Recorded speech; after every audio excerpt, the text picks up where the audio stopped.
Bonjour et bienvenue dans le flash d'information. C'est ce dimanche que démarre la 3e édition de la Ligue des champions féminines ici en Côte d'Ivoire. Le secrétaire général de la CAF est pour l'occasion à Abidjan. Il a été reçu hier par le Premier ministre Robert Mambé-Begré, ainsi que vous pouvez le voir en image. Il s'est surtout félicité de la qualité des infrastructures de la prochaine Coupe d'Afrique des Nations qui va se tenir ici dès janvier prochain en Côte d'Ivoire.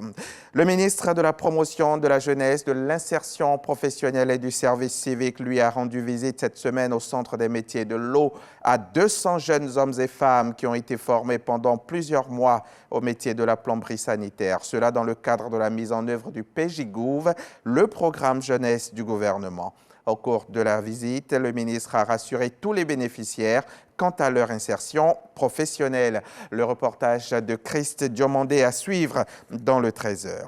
On met à présent le cap sur le débarcadère Mohamed VI de Lokodro et le hall de criée du port de pêche d'Abidjan, où une équipe du ministère des Ressources animales et halieutiques vient d'effectuer une visite pour mesurer la quantité et aussi la qualité des débarquements des différents types de pêche après le repos biologique observé. Vous allez le voir, les résultats sont satisfaisants, ils sont impressionnants. En décidant de la fermeture des pêches pendant 2 mois, le gouvernement voulait protéger les ressources halieutiques dans les eaux sous juridiction ivoirienne. Quelques semaines après la fin de ce repos biologique, les résultats sont satisfaisants. Avant, les chalutiers, par exemple, pouvaient venir 2 fois au maximum dans le mois. Mais actuellement, nous voyons au moins un chalutier peut venir 3 à 4 fois dans le mois. On a vu des bateaux qui ont pêché même jusqu'à 70 tonnes, ce qui était rare. Vraiment, ça faisait très longtemps que je n'avais pas vu cela. Les opérateurs du secteur, qui avaient émis de sérieuses réserves sur la fermeture saisonnière des pêches, comprennent aujourd'hui la nécessité du repos biologique. Au débarcadère Mohamed VI de Lokodro, les prises ont augmenté significativement selon les pêcheurs. Il faut que désormais ça soit de bonnes conditions. Là c'est bon, ça peut aider les pêcheurs aussi. La période où on ferme la mer, c'est le période là où les pêcheurs gagnent poisson.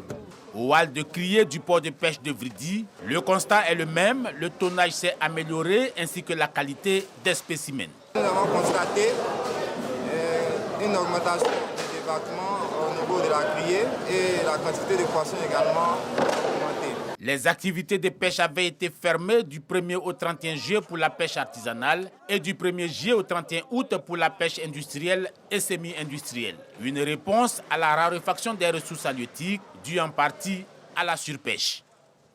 En Afrique du Sud, le forum AGOA sur les accords de libre-échange entre les États-Unis et les pays d'Afrique subsaharienne s'est terminé hier samedi. Les 35 pays éligibles ont appelé à renouveler rapidement les accords d'AGOA qui prennent fin en 2025 et à réformer des critères d'éligibilité jugés trop stricts. Réunis pendant 3 jours, les ministres du Commerce et leurs représentants ont discuté des mesures à prendre pour réformer ces accords qui datent de 2000 et qui offrent une exemption des tarifs douaniers sur certains produits exportés vers les États-Unis.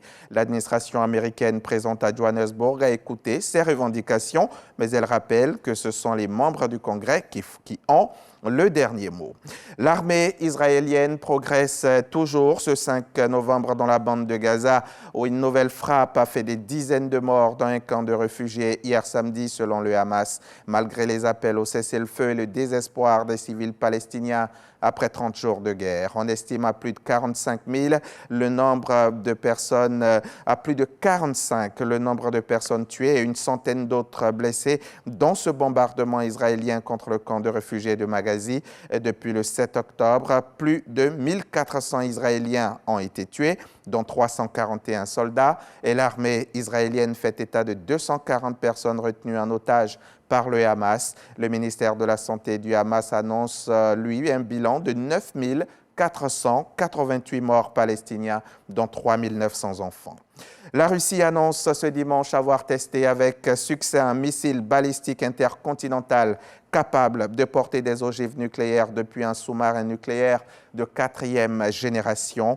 Le lancement du missile Bulava, le premier depuis environ un an, intervient peu après la révocation par la Russie de sa ratification du TICEN, le traité d'interdiction complète des essais nucléaires. Le missile a frappé à l'heure prévue sa cible, située sur un terrain d'essai sur la péninsule de Kamtchatka, dans l'extrême-orient russe. D'une portée de 8000 km et de 12 mètres de long, le Bulava peut être doté de 10 ogives nucléaires. Voilà pour le Flash Info, mais comme on est dimanche, tout à l'heure, le magazine du dimanche sera consacré au conseil EVA Palmier à huile. Nous allons entre autres évoquer l'accord sur les nouveaux prix. Notre invité est le directeur général du conseil, M. Fonigwe Edmond Koulibaly. Il sera sur notre plateau dès 13h et c'est sur RTI 1, bien entendu.